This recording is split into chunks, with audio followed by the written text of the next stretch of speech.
Assalamualaikum warahmatullahi wabarakatuh.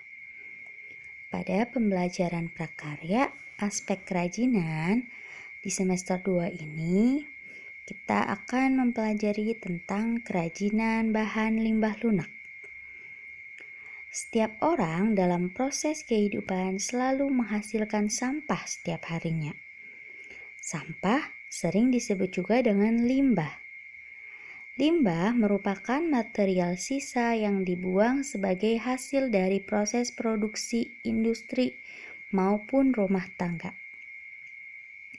Pada umumnya, berbagai jenis limbah yang dihasilkan oleh kegiatan manusia berdampak buruk bagi lingkungan dan kesehatan manusia. Limbah dapat diolah menjadi kerajinan untuk mengurangi dampak negatif dari limbah tersebut.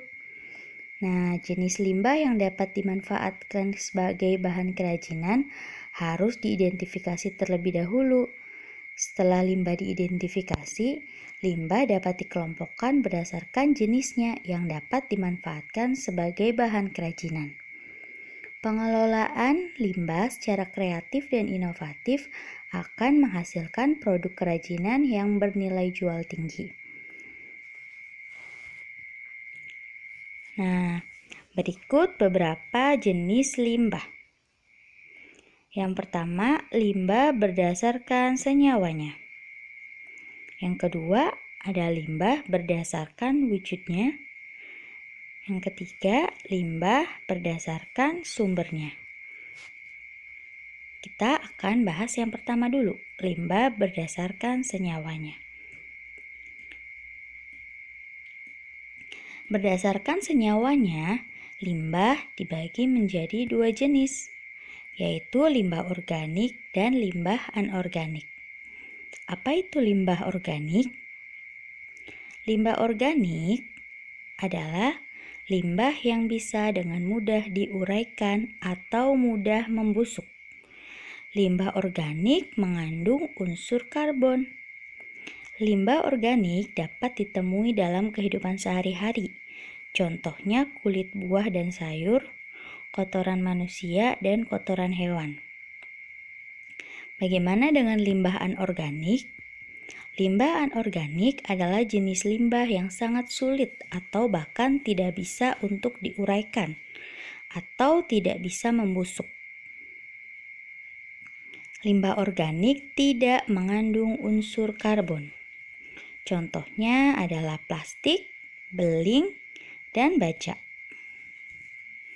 Yang kedua, ada limbah berdasarkan wujudnya. Dibedakan menjadi 3. Ada limbah padat, limbah cair, dan limbah gas. Limbah padat berarti jenis limbah yang berupa padat. Contohnya, kotak kemasan, bungkus jajanan, plastik, botol, kertas, kardus, dan ban bekas. Limbah cair tentunya jenis limbah yang memiliki fisik berupa zat cair. Contohnya air cucian, air hujan, rembesan AC, air sabun, dan minyak goreng buangan. Sedangkan limbah gas merupakan jenis limbah yang berbentuk gas.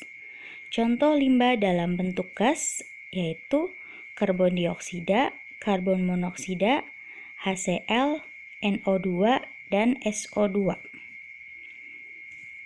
Yang terakhir, limbah berdasarkan sumbernya. Dibedakan menjadi 4. Ada limbah domestik, limbah industri, limbah pertanian, dan limbah pertambangan. Limbah domestik merupakan limbah yang berasal dari rumah tangga, pasar, restoran, dan pemukiman penduduk yang lain. Sedangkan limbah industri merupakan limbah yang dihasilkan oleh pembuangan dari kegiatan industri. Limbah pertanian adalah limbah yang ditimbulkan karena kegiatan pertanian. Dan tentu saja, limbah pertambangan merupakan limbah yang berasal dari kegiatan pertambangan. Selanjutnya, jenis dan karakteristik bahan limbah lunak. Apa itu limbah lunak? Limbah lunak merupakan limbah yang bersifat lunak, lembut, empuk, dan mudah dibentuk. Limbah lunak dibedakan menjadi 2. Apa sajakah itu? Ada limbah lunak organik dan limbah lunak anorganik. Limbah lunak organik merupakan limbah lunak yang lebih banyak berasal dari tumbuh-tumbuhan. Limbah lunak organik termasuk jenis limbah basah yang mudah membusuk karena memiliki kandungan air yang cukup tinggi. Limbah lunak organik lebih ramah lingkungan karena sifatnya dapat diuraikan oleh mikroorganisme dalam tanah, sehingga dapat menyuburkan tanah. Contoh dari limbah lunak organik antara lain daun-daunan, kulit buah, kulit sayuran, batang tumbuhan, kulit jagung, kulit bawang, kulit kacang, kulit buah atau biji-bijian, jerami, kertas, dan pelepah pisang. Hampir semua bagian dari tumbuhan dapat diolah menjadi produk kerajinan. Namun harus melalui pengolahan terlebih dahulu agar diperoleh bahan baku yang baik.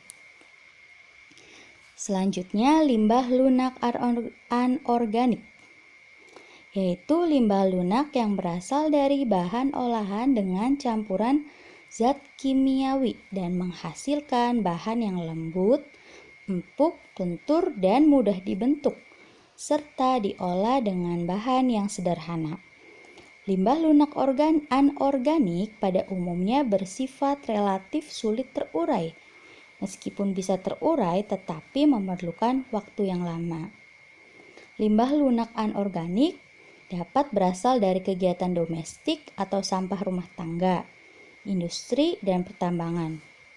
Contohnya, plastik kemasan, kotak kemasan, kain perca, kain sintetis, dan styrofoam. Nah, mungkin itu saja pembahasan tentang kerajinan limbah lunak bagian pertama. Assalamualaikum warahmatullahi wabarakatuh.